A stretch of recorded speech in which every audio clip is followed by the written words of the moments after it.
नमस्कार, मैं हूं कशफी शमाल। सहारा समय के डिजिटल प्लेटफॉर्म पर आप सभी का स्वागत है।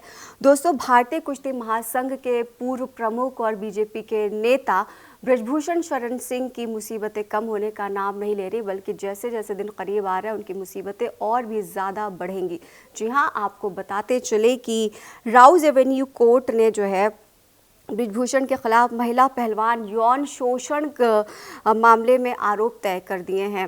अगर आपको याद होगा कि मामला बहुत ज़्यादा गर्मा गया था और महिलाओं ने आरोप लगाया था यौन शोषण का, तो उस पर अब राउज एवेन्यू कोर्ट ने गंभीरता दिखाते हुए आरोप तय करने के आदेश दे दिए हैं।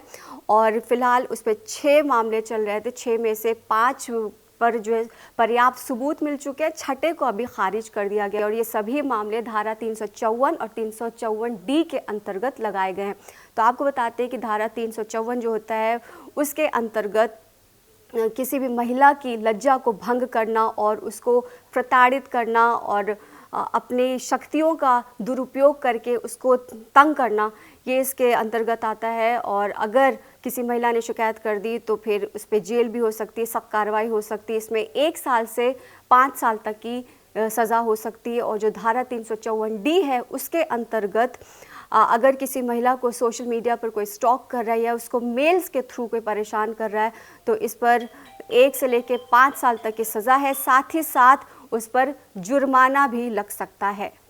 ऐसे व्यक्ति को पहली बार दोषी ठहराए जाने पर किसी एक अवधि के लिए जेल की सजा हो सकती है, जिसे 3 साल तक के लिए बढ़ाया जा सकता है और उस पर जुर्माना भी लगाया जा सकता है। और दूसरी बार अगर दोष सिद्धि होती है तो किसी भी अवधि के लिए कारावास की सजा हो सकती है, जिसे 5 साल तक के लिए बढ़ाया जा सकता है और उस पर जुर्माना भी लगाया जा सकता है। भारतीय दंड संहिता यानी कि इंडियन पिनल कोड यहाँ के रहने वाले किसी भी नागरिक द्वारा किए गए कुछ अपराधों की परिभाषा और दंड का प्रावधान करती है। आईपीसी में 23 चैप्टर होते हैं, जिनमें कुल 511 धाराएं हैं। सबसे अहम बात यह है कि आईपीसी भारत की सेना पर लागू नहीं होती।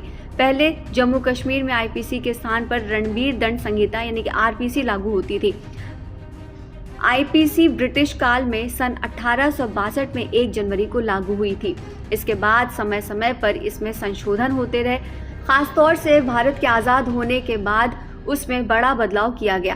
पाकिस्तान और बांग्लादेश ने भी भारतीय दंड संहिता को ही अपनाया है। लगभग इसी रूप में ये विधान तत्कालीन ब्रिटिश सत्ता और अधीन आने वाले Burma, Sri Lanka, Malaysia, Singapore, Brunei आदि में भी लागू कर दिया गया था।